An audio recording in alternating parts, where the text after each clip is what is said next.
guest natin today, hindi talaga lumilihis sa daan papuntang cool na fashion. Kilalanin na natin ang grandpa fashionista, mga kapatid. Ang dami niya ng followers sa TikTok. Siya po si Lolo Jer Tabuzo or Dada Tabuzo. Magandang hapon po sa inyo, sir. Magandang hapon po, Lord de Vera po, at si Denise. Magandang hapon po. Magandang hapon po, sir. Okay. Okay lang po ba kayo? Kasi kahapon narinig namin kailangan yung tumakbo palabas para bumili ng gamot. Ako lang po. Okay lang po, sir. Opo. Ayan. Kayo po ay basketball coach. Pakikwento nyo po sa amin yung parte ng buhay ninyo at paano po kayo napunta o paano kayo na-influensya ng mga apo ninyo na magsuot po ng mga ganong damit.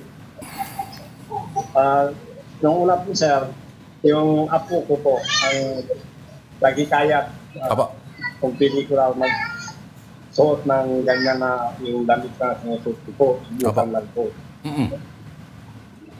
Tapos,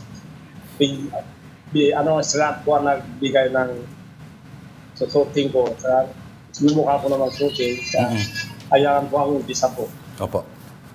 Lo, kayo po ay 71 years old. Opo. Ganyan po talaga yung, kung kayo lang po ang masusunod, yung mga pinapasuot po ba sa inyo, para sa inyo, katanggap-tanggap po ba para sa inyo? Ano bang personal na style po ninyo mismo, kung kayo lang po? Ako po, sir, nung nag-iaral ko po ako talagang Amerika sa pagdamit ng sir, yung mga kanya na mapurma po. Kaya parang alaala ko tuloy nung bata pa po, yung sa sinusuot ko ngayon, parang ganun lang po. So parang nalalapit naman po talaga sa fashion choices nyo before kayo style ng inyong apo, Lolo? Opo. Okay. Lolo Jer, kayo nga po ay nabanggit na ni Lord, 71 years old. Yun po bang bago nyong fit, bagong fashion statements? Ano po bang nagiging reaksyon ng inyong pamilya? Ay, masaya po, natuwa naman na nagustuhan po natanggap ng mga manunood na kahit ganito kong edad, tanggap po nilang sumukat ng ganyan pananamit po. Lo, okay.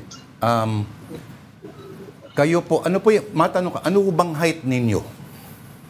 5'10" na po. 5? Mga 5'11" po. 5'11", oo. Kaya naman, kumbaga, kung bata-bata lang si Lolo, pwede ng model to. Oo. Lo, paano kayo? Anong sikreto nyo? Bakit hindi kayo, parang walang taba ang katawan ninyo? Ano po, sir, nag-exercise po pag umaga, nagsushooting sa court. Malapit na kasi ang court sa amin dito. Opo. Kasi may mga kilala kong coach, mas matataba pa sa mga sa mga nagmamasahe sa kanila. Okay, so kayo mismo, kahit coach po, ay nag-exercise pa rin. Opo. Lolo, nandyan po ba yung apo nyo po na nagsa-style sa inyo? Hindi po, ma'am. Hello po.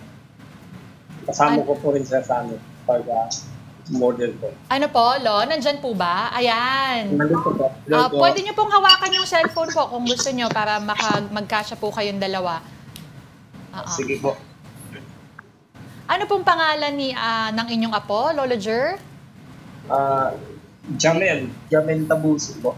Jamel, oo. Jamel, ikaw yung nagsa-style kay Lolo Jer. Opo. Dalawa po kami ng kuya ko po. Paano nag-start yung idea na gawin yung fashionista, streetwear style pa yung napili nyo para dito kay Lolo Jer? Ano po kasi yun nung September po yun, ng mga 2021 po.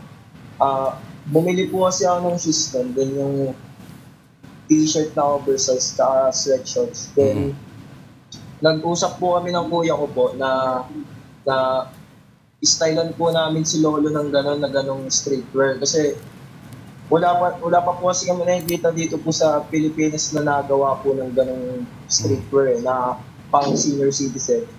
So, binisan po namin si Lolo ng pang ganon. Then, pag-post po namin sa Facebook, di po namin in-expect na magbubog po si Lolo. Then ayun po, nag-trending po siya. Tapos doon na po nagtuloy-tuloy. Ginawa po namin siya ng TikTok. Paano nyo napapayag ang lolo ninyo at hindi ba kayo binambo nung una yung sinabi na Ano naman susuotan po namin kayo ng pumayag naman hoodie po sa siya gitna agad ng po tanghali? kasi Opo. ano po po ka-vibes po namin talaga si Lolo. Kumbaga, siya po talaga nag-alaga sa amin simula pagkabata po namin. Kaya, Jamil, nakikita ko rin, no? It's not just photos, may mga videos, yung mga reels. Yes po. Yung konsepto nung reel, sino ang nag-iisip? Ano to, in collaboration ba to kay Lolo? Tsaka yung directing, sino ang gumagawa? Ako po, kasi ako po talaga nasama kay Lolo sa mga shoot. Actually po, pag may nagpapadala po sa kanyang brand, kasama na rin po talaga ako. Wow. Then ako na po nag-iisip ng concept. Tsaka nagre-rehearsal po kami sa bahay bago po namin i-shoot yung mga ano po namin. Career mga pranks talaga. na shoot po namin. oh, okay. Meron na ba kayo sinubukan na ipasuot sa lolo ninyo na tinanggihan niya? Sabi ko, sinabi niya, alam mo, sobra na kayo. Batuin ko kayo ng bola eh. May gano'n na bang pagkakataon? Kaya ano naman po, wala naman po siyang tinatanggihan na na pinapasok po namin sa kanya kasi gusto niya rin po talaga yung ginagawa niya po. Then masaya po siya sa ginagawa po namin dalawa. Lolo Jer, si Jamil ang nagde-direct, no? Kung ano yung mga posts. Ano yung pinakamahirap or challenging na mga pinagawa niya sa'yo?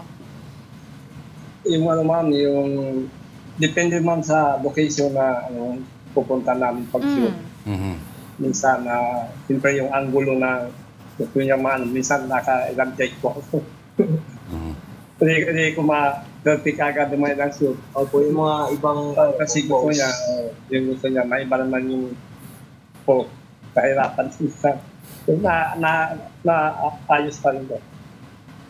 Alam mo, Jamil, bagay kay lolo din, suit. Oo nga, No? maganda ang bagsak yung trim nun. na Amerikana na kasi yung mahaba niya, panalong-panalo. Opo. Tapos, Ano po? meron siya ng Actually afro po, mo. Sa mga susunod na po namin, siguro gano'n na din po muna yung mga shoot ni Lolo. Like parang more on ano siya. Nag-usap ba kayo na magputi talaga na shirt? Coordinated ba yan? At ano yung shades ni Lolo? Pakipaliwanag. Ano po yan Y2K po na shades. Wow, net. Y2K shade. Mati. Yung mga ganyang accessories, alam ko, no, yung parang, yung iba is nakukuha sa'yo, Jamil, and sa kapatid mo.